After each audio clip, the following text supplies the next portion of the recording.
दोस्तों, मेरा नाम जयप्रकाश है। पावर बीआई डेस्कटॉप में लोड की हुई टेबल के बीच में किस तरह से मैनुअली रिलेशनशिप बनाई जाती है, चलिए आज देखते हैं। दोस्तों, इससे पहले मैंने 2 वीडियो बनाए थे। इनमें से पहला वीडियो था कि पावर बीआई डेस्कटॉप में लोड करते समय टेबल्स को या फाइल को लोड करते समय उनके बीच में किस तरह से ऑटोमेटिकली टेबल के बीच में रिलेशनशिप बनती है, इसकी सेटिंग के बारे में मैंने बताया था कि उस सेटिंग को किस तरह से इनेबल या डिसेबल कर सकते हैं। दूसरा वीडियो था कि पावर बीआई डेस्कटॉप में टेबल्स के बीच में जो रिलेशनशिप होती है वो उनके आइकॉन किस तरह के होते हैं और उनके क्या क्या नाम होते हैं, किस तरह की होती है। 1 to 1 होती है, 1 to मैनी, मैनी टू 1 और मैनी टू मैनी होती है। तो उसके बारे में था। और आज का वीडियो दोस्तों, मैं आपको मैनुअली किस तरह से टेबल के बीच में रिलेशनशिप बनाई जा सकती है इसका मैं विजुअली आपको दिखाऊंगा। और चलिए चलते हैं दोस्तों पावर बीआई डेस्कटॉप पे। दोस्तों, ये मेरा पावर बीआई डेस्कटॉप का इंटरफेस है। पहले मैं एक्सेल की फाइल लोड कर लेता हूँ। दोस्तों, मैं यहाँ क्लिक करके सबसे पहले मैं कस्टमर डिटेल्स की एक फाइल लोड करता हूँ। दोस्तों, इससे पहले मैं आपको बता दूं कि मैंने यहाँ पर इन सभी फाइल्स में जो भी मेरी टेबल है मैंने ओपन करके दिखा देता हूँ। दोस्तों, ये मेरी टेबल है और कस्टमर परचेज डिटेल्स की है। दोस्तों, मैंने यहाँ पर इस टेबल को मैं सिलेक्ट करता हूँ। आप देख सकते हैं यहाँ पर इसको मैंने नेमिंग रेंज में कन्वर्ट किया है, यानी कि मैं इसके फार्मूला टैब पर जाके और न्यू मैनेजर पर जाता हूँ तो यहाँ पर मुझे एक नेमिंग रेंज मिल जाती है, यानी इसको नेम दिया गया है। मैंने इसको सिलेक्ट करके और यहाँ पे नाम दिया है। इस तरह से हम चारों फाइलों में जो भी हमारा डेटा है उसको हम सिलेक्ट करके यहाँ पर उसका टाइप क्लिक करके और उसको नाम यहाँ पर हम दे सकते हैं। दोस्तों, इसी तरह मैंने चारों फाइलों में किया है और चलिए अब इनको लोड करते हैं। सबसे पहले मैं फाइल को लोड कर लेता हूं और ओपन करता हूं इसे। दोस्तों, जो मैंने नेमिंग रेंज में एरिया दिया था वो मैं सिलेक्ट कर लेता हूं और इसको लोड कर लेते हैं। दोस्तों, मेरी पहली टेबल लोड हो गई है। अब मैं दूसरी लोड करता हूं। अब मैं तीसरी टेबल को भी यहाँ से सिलेक्ट कर लेता हूँ। अब मैं अपनी चौथी टेबल को भी यहाँ से लोड कर लेता हूँ। दोस्तों, यहाँ पे मेरी चारों एक्सेल फाइल की जो टेबल्स थी, फर्स्ट, सेकंड, थर्ड, फोर्थ, ये चारों इसमें लोड हो गई हैं। दोस्तों, अब चलते हैं रिलेशनशिप वाले में, मॉडल पे क्लिक करते हैं। दोस्तों, यहाँ पर मेरी 4 टेबल हैं जिनमें ऑटोमेटिकली रिलेशनशिप बन गया है, जैसा कि मैंने पहले वीडियो में आपको बताया था। दोस्तों, चलिए इस पर डिस्कस थोड़ा कर लेते हैं। दोस्तों, यहाँ पर मेरे पास 4 टेबल हैं। दोस्तों, हमारे पास जब डेटा होता है तो हम सबसे पहले उसको क्लीन करने के बाद ही लोड करते हैं विजुअलाइजेशन बनाने के लिए। तो ये हम पहले तय कर लेते हैं हमें किन किन के बीच में, किन किन फील्ड्स के बीच में रिलेशनशिप बनाना होता है।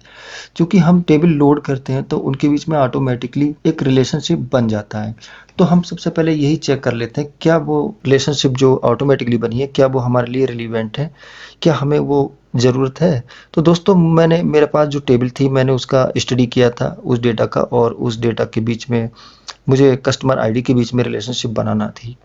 इसके अलावा अब बाकी टेबल्स के बीच में, बाकी के किन किन के बीच में इसमें रिलेशनशिप बने हैं चलिए वो देखते हैं। दोस्तों, सबसे पहले मैं इसके ऊपर पॉइंटर को ले आता हूं तो ये रिलेशनशिप कस्टमर आईडी के बीच में बनी है। जो मैं चाहता था उस तरह के अकॉर्डिंग बनी है, ठीक है। इसको मैं मेंटेन रख सकता हूं, लेकिन मैं आपको इसे मैनुअली ही बना के बताऊंगा। दोस्तों, ये कस्टमर आईडी के बीच में बनी है, ये भी ठीक है। ये रिलेशनशिप कस्टमर आईडी के बीच में बनी है, दोस्तों ये भी ठीक है। अब दोस्तों, ये डॉट डॉट जो रिलेशनशिप है ये कस्टमर नेम के बीच बनी है। दोस्तों, ये मुझे कस्टमर नेम के बीच में नहीं चाहिए थी, लेकिन पावर बीआई डेस्कटॉप ने ऑटोमेटिकली इसके बीच में बना दिया है। इसी प्रकार से ये इनके बीच में भी, सेकंड और थर्ड के बीच में भी ये रिलेशनशिप बना है।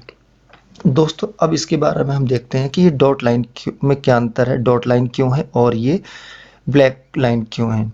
दोस्तों, मैं इस पर राइट क्लिक करता हूँ, प्रॉपर्टी पे क्लिक करता हूँ। दोस्तों, अब मैं आपको ये बताना चाहता था कि यहाँ पर मेरा एक मैक दिस रिलेशनशिप एक्टिव। दोस्तों, ये ब्लैक लाइन इसलिए आ रही है क्योंकि यहाँ पर मैंने इस रिलेशनशिप को एक्टिव कर रखा है, यानी कि ऑटोमेटिकली एक्टिव ही है, तो इसलिए ये ब्लैक आ रही है। और ये डॉट लाइन यहाँ पर जो आ रहा है और यदि मैं इस पे क्लिक कर इसके ऊपर मैं पॉइंटर ले जाता हूँ और राइट क्लिक करके इसकी प्रॉपर्टी चेक करता हूँ, तो ये इस ऑप्शन में अनचेक रहेगा, क्योंकि इनके बीच में रिलेशनशिप इन्होंने नहीं बनाई है। मुझे ज़रूरत भी नहीं थी, लेकिन ये आवश्यक भी नहीं है। ये एक जनरली बना देता है, यदि आवश्यक तो होती है तो हम इसको चेक कर लेते हैं, लेकिन ये इसमें वार्निंग देने लगता है। तो हमें इसको इग्नोर ही करना चाहिए, क्योंकि ये उन्होंने सजेशन दिया है, ऑटोमेटिकली सजेशन दिया था कि क्या ये यदि आपको चाहिए तो ये भी बन सकती है, लेकिन ये इसको डिसेबल कर दिया। तो मुझे चूंकि इसकी ज़रूरत नहीं थी, तो मैं इसको राइट क्लिक करके डिलीट कर सकता हूँ। इसके ऊपर पॉइंटर ले जाके राइट क्लिक किया और डिलीट कर दिया, और जो ऑप्शन आएगा मैं उस पर यस कर दूंगा।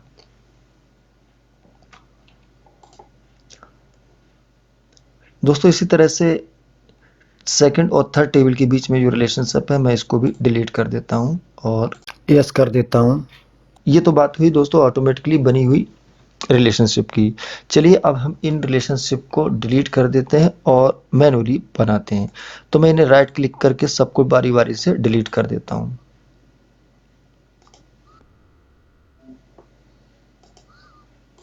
आइए दोस्तों अब हम इन टेबल्स के बारे में बात कर लेते हैं। दोस्तों ये मेरी first, second, third, fourth table हैं। ये मेरी चारों टेबल हैं।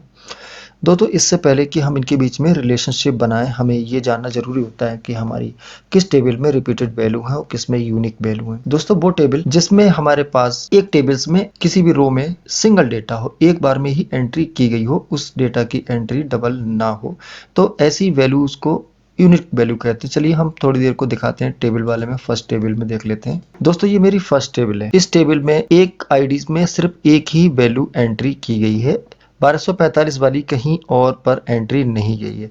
यानी कि ये पहला कस्टमर नेम है, इसका नाम और जगह नहीं है, यानी कि एक ही रो में एक बार एंट्री की गई है, इसलिए इस वैल्यू को यूनिक वैल्यू कहा जाता है। ये सारे के बंदे जितने भी आईडी हैं, कस्टमर आईडी हैं, इन सब की एक ही बार एंट्री है, इसलिए इस टेबल में जो भी एंट्री है वो एक यूनिक वैल्यू की है, डबल नहीं है।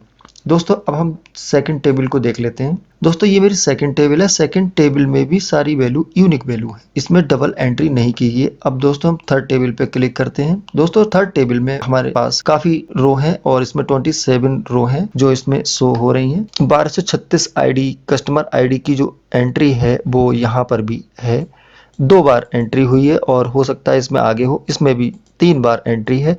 तो इस तरह से इस टेबल में प्रत्येक कॉलम में एक बंदे की 3 बार कम से कम एंट्री की गई है।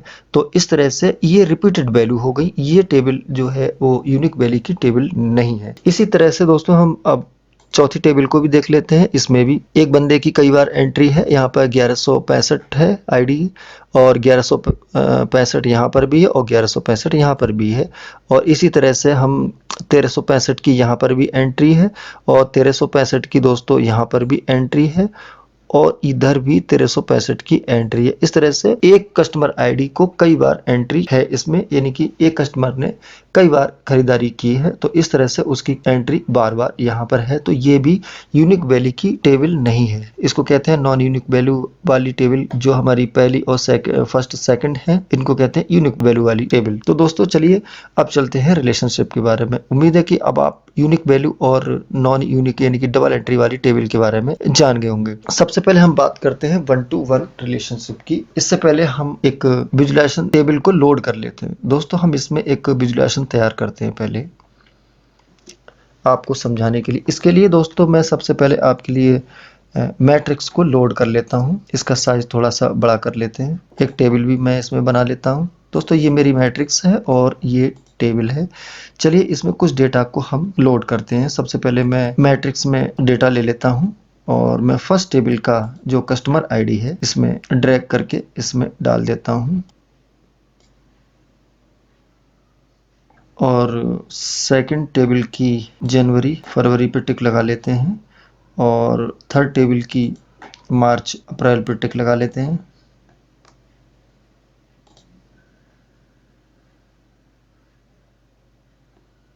फोर्थ टेबल की मई और जून पर टिक लगा लेते हैं। इस टेबल को मैं थोड़ा सा इधर खिसका देता हूं, इसको और भी बड़ा कर लेते हैं। दोस्तों यहाँ पर मुझे यहाँ पर सम आ रहा है, तो मैं इसको थोड़ा सा चेंज कर लेता हूँ। यहाँ पर क्लिक करते हैं और यहाँ पर डोंट समराइज पे कर देते हैं।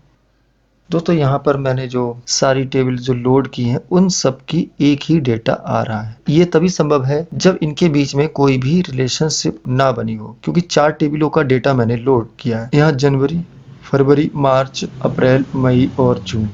मई जून जो है मेरी जो चौथी फोर्थ टेबल है उसका डेटा है। मार्च अप्रैल है थर्ड टेबल का, और जनवरी फरवरी सेकंड टेबल का डेटा है।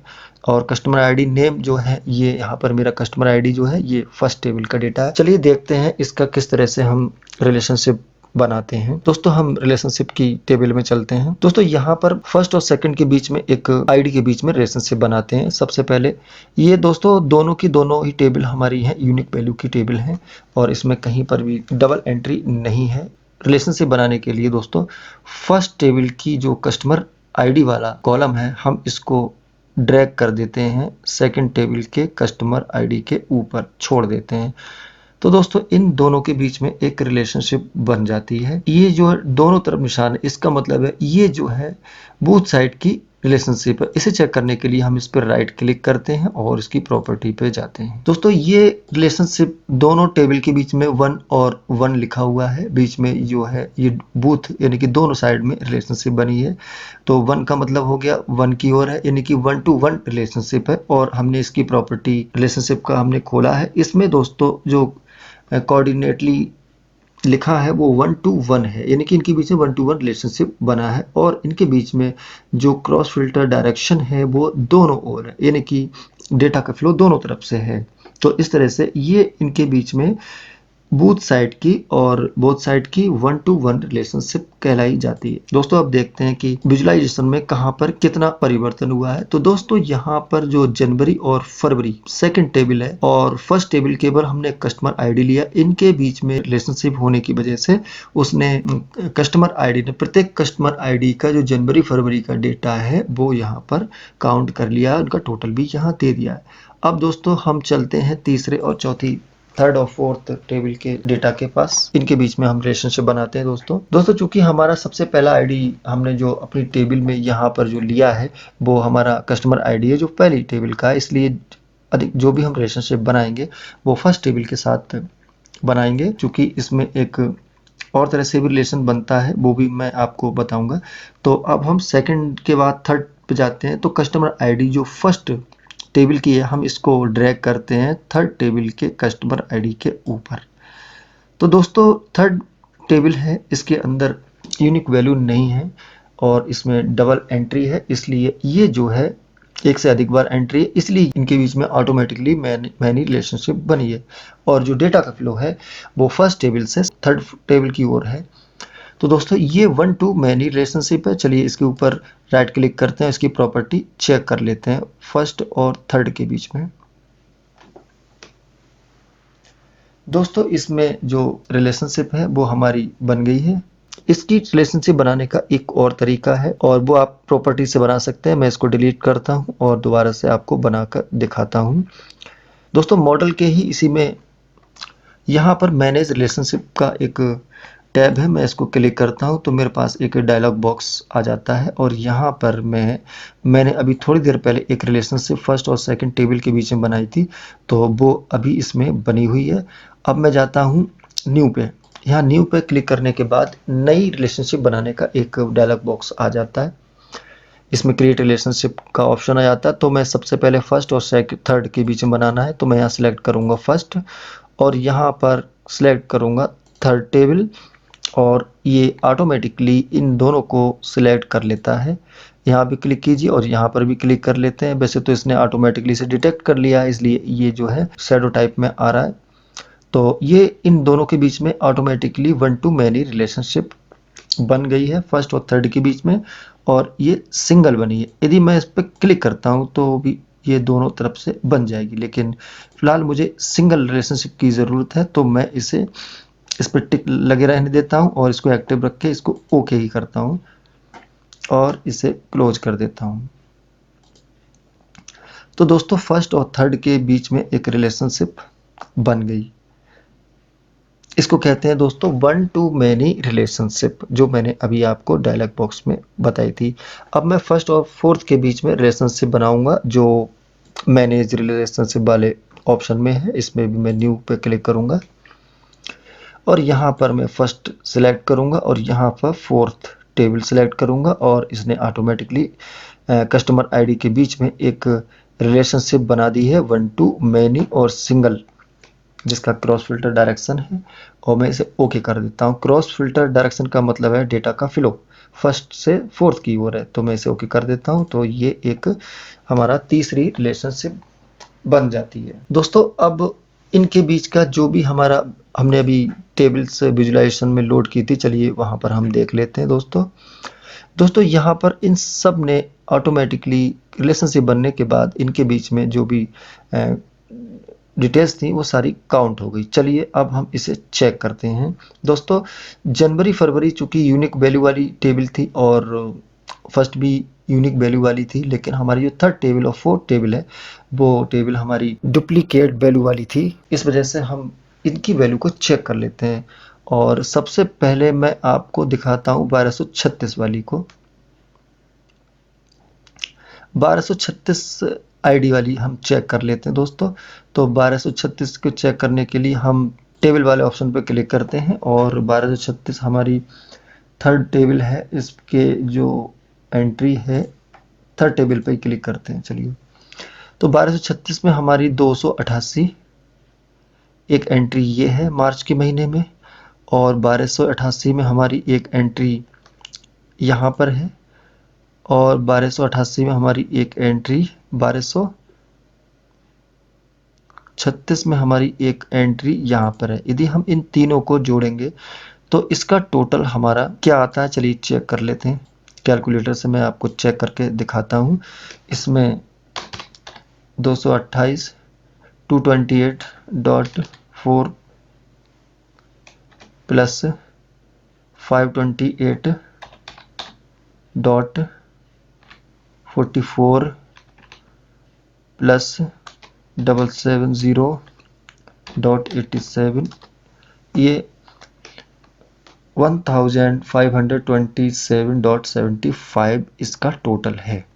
चलिए दोस्तों देख लेते हैं क्या इसका टोटल यही आता है। यहाँ पर दोस्तों यहाँ पर इतना ही टोटल आया है 1527.75। तो दोस्तों इस तरह से ये इनके बीच में एक रिलेशनशिप बन जाती है। इस तरह से दोस्तों हम टेबल्स के बीच में रिलेशनशिप बनाकर उस डेटा का विजुलाइजेशन तैयार कर लेते हैं। दोस्तों इन टेबल्स के बीच में जो भी रिलेशनशिप बनी हुई है वो एक कॉलम के बीच में बनी हुई है, यानी कि वो कॉलम जो है वो कॉमन है।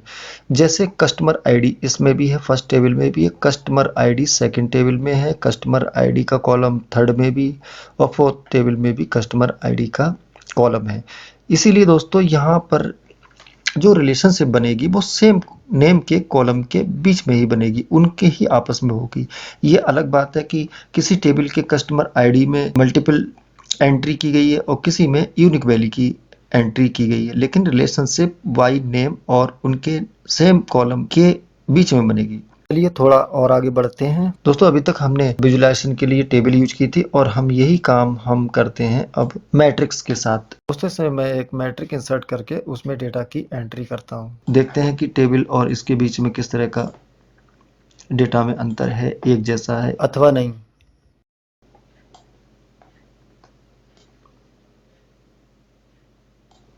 मैं इसको थोड़ा बड़ा कर लेता हूं। दोस्तों हमने यहाँ पर सबसे पहले कस्टमर आईडी ली थी जो कि यूनिक वैल्यू थी, तो मैं दोस्तों रो में इसकी फर्स्ट टेबल की जो कस्टमर आईडी है मैं इसको इसमें से ले लेता हूँ, इसको पकड़ के इसमें ड्रैग कर देते हैं। दोस्तों बाकी की टेबल्स में हम सेकंड टेबल पर जाते हैं जिसमें जनवरी और फरवरी का जो डेटा है न्यूमेरिक वैल्यू है, तो न्यूमेरिक तो वैल्यू वाले कॉलम में हमें इसमें ले जाना है। तो मैं इसको चेक कर देता हूँ और इसको भी चेक कर देता हूँ। दोस्तों मैं इसको जनवरी को ऊपर ले लेता हूँ, फरवरी को नीचे, और थर्ड टेबल में मैं इसमें मार्च को ले लेता हूँ, यहाँ पे ड्रैग कर लेते हैं। फोर्थ टेबल की मई और जून को ले लेते हैं। दोस्तों तीनों टेबल से डेटा लेने के बाद इनमें हम कंपेयर करते हैं, तो दोस्तों देखिए इन सभी का डिटेल्स डेटा और वो सब एक जैसा है, इसमें किसी में भी कोई अंतर नहीं है। यानी कि अभी हमने जो रिलेशनशिप बनाई थी इन टेबल्स के बीच में वो एक जैसी है। इस तरह से दोस्तों हम टेबल्स के बीच में रिलेशनशिप बनाते हैं। दोस्तों इन टेबल्स के बीच में वन टू वन और one to many many to one relationship बनी हुई है जो अभी हमने देखी है। दोस्तों इनके बीच में वन टू वन और one to many many to one relationship है। दोस्तों तो इस तरह से हम पावर बीआई डेस्कटॉप में लोड करी हुई टेबल के बीच में रिलेशनशिप बनाते हैं। दोस्तों चलिए अब देखते हैं कि इन टेबल्स के बीच में इनडायरेक्ट कनेक्शन किस तरह से बनता है। जैसे कि थर्ड और सेकंड, इन दोनों के बीच में मैंने कोई भी रिलेशनशिप नहीं बना, लेकिन ये रिलेशनशिप सेकंड का थर्ड के साथ है। वो इनडायरेक्ट तरह से है, पहले सेकंड का फर्स्ट से है, फिर फर्स्ट से होते हुए थर्ड के साथ कनेक्शन है। इसी तरह से हमारा फोर्थ के साथ भी सेकंड का फोर्थ के साथ है और थर्ड का फोर्थ के साथ है। ये काम कैसे करता है, चलिए आइए इसको देखते हैं। दोस्तों हम एक और मैट्रिक्स इसमें इंसर्ट कर लेते हैं। दोस्तों इसके लिए हम सेकंड टेबल के कस्टमर आईडी को ड्रैग करके रो में डाल देते हैं और फोर्थ टेबल के जून और मई महीने को वैल्यू वाली टेबल में हम ड्रैग करके ले जाते हैं।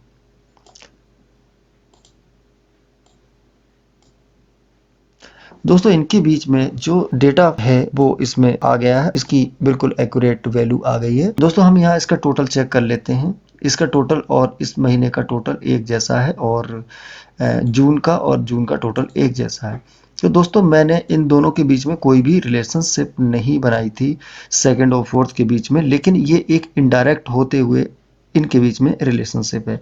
तो हमें जो आवश्यक रिलेशनशिप है हमें टेबल्स के बीच में हम वही बनाते हैं, बाकी इनडायरेक्ट हम इनके बीच में रिलेशनशिप भी यूज करते हैं। इसके अलावा दोस्तों हमारे पास कस्टमर आईडी की यूनिक वैल्यू फर्स्ट टेबल में भी है और सेकंड टेबल में भी है। मान लिया दोस्तों हम इस फाइल को बना के कंप्लीट करके इसका विजुअलाइजेशन किसी को देते हैं और यदि वो इसमें नए सिरे से या फिर कोई नए रिलेशनशिप ऐड करना चाहता है तो उसे ये कैसे पता लगेगा कि किसमें हमें रिलेशनशिप किस कॉलम के साथ बनाना चाहिए, किसके नहीं बनाना चाहिए, किसके साथ बनी हुई है। टेबल्स के वो कॉलम जिनके साथ ऑलरेडी रिलेशनशिप बनी हुई है उन्हें हाइड भी हम कर सकते हैं और सर्च करने पे हमें वो कॉलम इसमें नहीं मिलते हैं। तो कस्टमर आईडी जो फर्स्ट टेबल की है मैंने इसके साथ में रिलेशनशिप बनाई थी, तो मैं इसे राइट क्लिक करके इस रिलेशनशिप को हाइड इन रिपोर्ट व्यू इस पे क्लिक कर देता हूँ। तो दोस्तों ये एक ग्रे कलर का बैकग्राउंड हो जाता है इसका मतलब है कि ये कॉलम हाइड हो गया है। यदि कोई सर्च करेगा कस्टमर आईडी को तो वो कस्टमर आईडी इन तीन टेबल से ही मिलेगी। तो दोस्तों फर्स्ट टेबल की जो कस्टमर आईडी है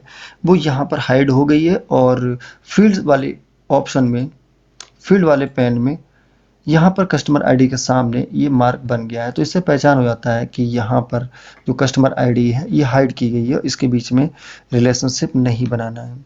दोस्तों यदि हम अगला रिलेशनशिप बनाते हैं तो यूनिक वैल्यू अगर हम देखते हैं तो सेकंड टेबल के कस्टमर आईडी जो कि यूनिक वैल्यू वाली है, हम इसके साथ जो भी रिलेशनशिप यदि किसी को बनाना होगा तो वो इस फाइल में एडिट करके बना सकता है। चलिए दोस्तों एक और उदाहरण देखते हैं। दोस्तों चलिए देखते हैं कि थर्ड और फोर्थ टेबल के बीच में क्या रिलेशनशिप बन सकती है और बनेगी तो किस तरह की बनेगी। इसके लिए दोस्तों मैं इसे राइट क्लिक करके डिलीट करता हूँ इन दोनों के बीच में और मैनी टू मैनी रिलेशनशिप का एक ये एग्जाम्पल भी होगा। इसे भी राइट क्लिक करते हैं, इसका रिलेशनशिप ब्रेक करते हैं। दोस्तों मॉडल पे आते हैं और यहाँ देखते हैं, यहाँ पर दोस्तों अभी भी वही है क्योंकि जब रिलेशनशिप नहीं है तो एक्चुअल वैल्यू नहीं देगा। तो हम मॉडल पे जाके थर्ड टेबल के कस्टमर आईडी को ड्रैग करके फोर्थ टेबल के कस्टमर आईडी के ऊपर छोड़ देते हैं। तो इनके बीच में एक रिलेशनशिप बनता है जो मैनी टू मैनी होगा और बोथ साइड में होगा। हम इसे ओके करते हैं। चलिए इनके बीच में जो डेटा का फ्लो है वो दोनों तरफ है और ये मैनी टू मैनी रिलेशनशिप का मार्क है। तो ये मैनी टू मैनी रिलेशनशिप है। चलिए हम विजुअलाइजेशन में देखते हैं जो हमने डाला था। दोस्तों मैट्रिक्स में हमने जो डेटा इंसर्ट किया था उसके अकॉर्डिंग अब थर्ड और फोर्थ टेबल के बीच में रिलेशनशिप बन गया है जिसका डेटा हमारा सामने है और जो एक्यूरेट है।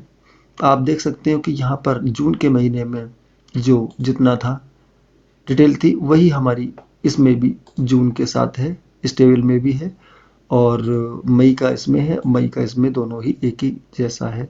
तो इस तरह दोस्तों हम one to one, one to many, many to one और many to many relationship Power BI desktop में बना सकते हैं। दोस्तों वीडियो अच्छा लगा हो तो लाइक कीजिए, सब्सक्राइब कीजिए और शेयर कीजिए।